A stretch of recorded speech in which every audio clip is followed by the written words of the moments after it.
Chuck Schumer thought this was his moment to shine. And Donald Trump is the most immature president we have ever had.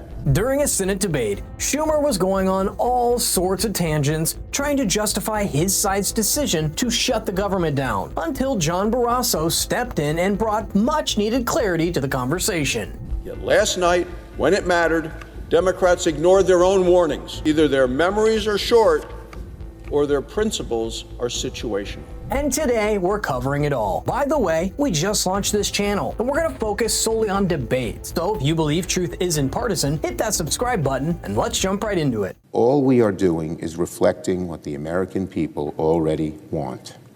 Nothing more, nothing less. They want us to sit down and negotiate something real that takes this huge, huge burden off their shoulders.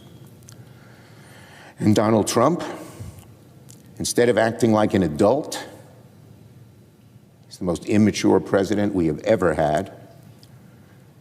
Instead of doing something to stop the healthcare crisis, is threatening to hurt countless hardworking Americans. Donald Trump says it loud and clear. That's one thing about him. He is using the American people as pawns, threatening pain on the country as blackmail. Well, that's not going to work. The American people, it's so easy to see through those tactics. They know this is the Trump shutdown. They know Republicans control the presidency, the Senate, and the House.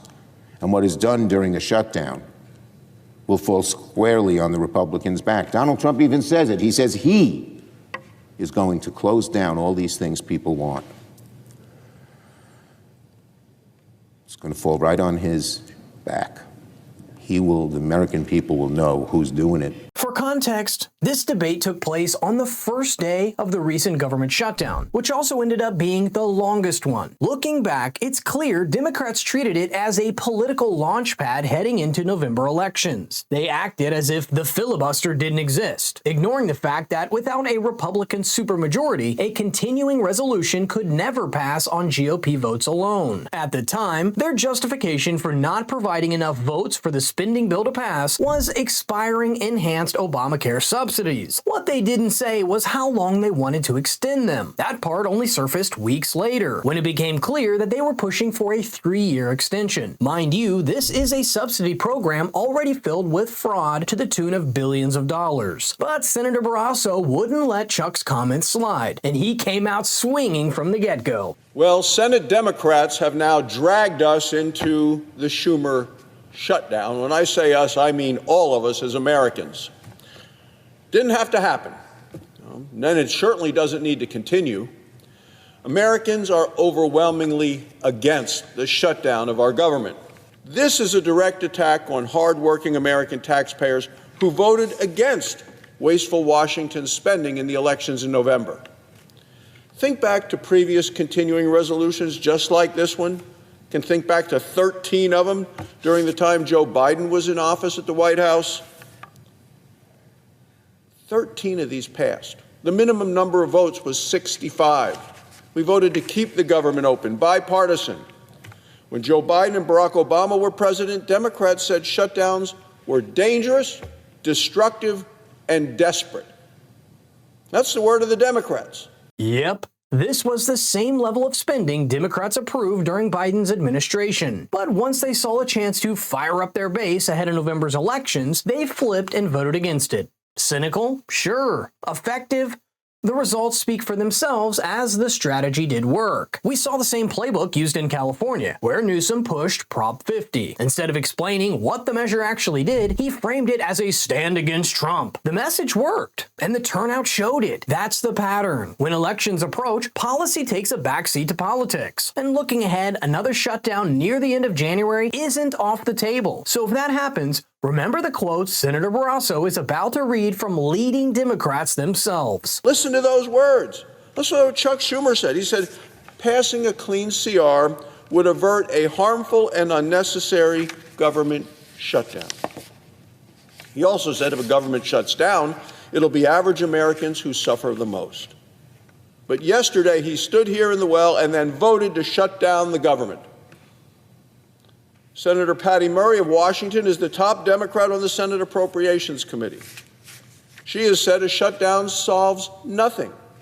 She went on to say, and it hurts everyone. Yesterday, she voted to shut down the government.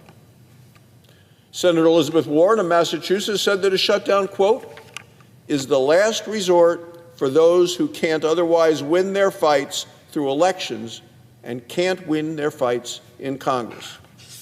Well, yesterday, she voted to shut down the government.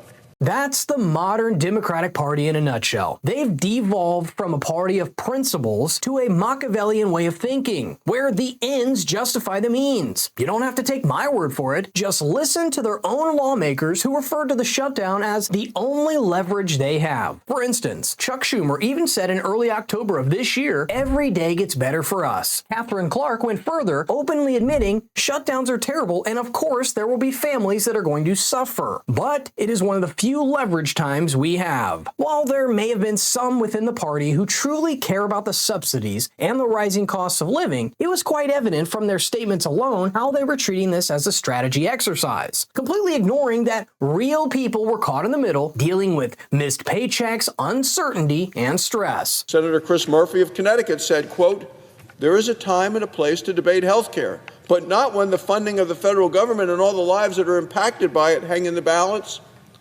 Well, yesterday, he voted to shut down the government. Senator Amy Klobuchar of Minnesota is a member of the Senate Democrat leadership. She said, shutdowns are not good for the economy.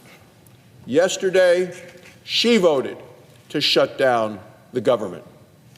Senator Brian Schatz of Hawaii said, I've seen the same thing over and over again. He said, shutdowns don't work, no one wins, but Americans have a lot to lose. Yesterday, he voted to shut down the government. Those were Senate Democrat words when there was a Democrat in the White House. Yet last night, when it mattered, Democrats ignored their own warnings. Either their memories are short or their principles are situational.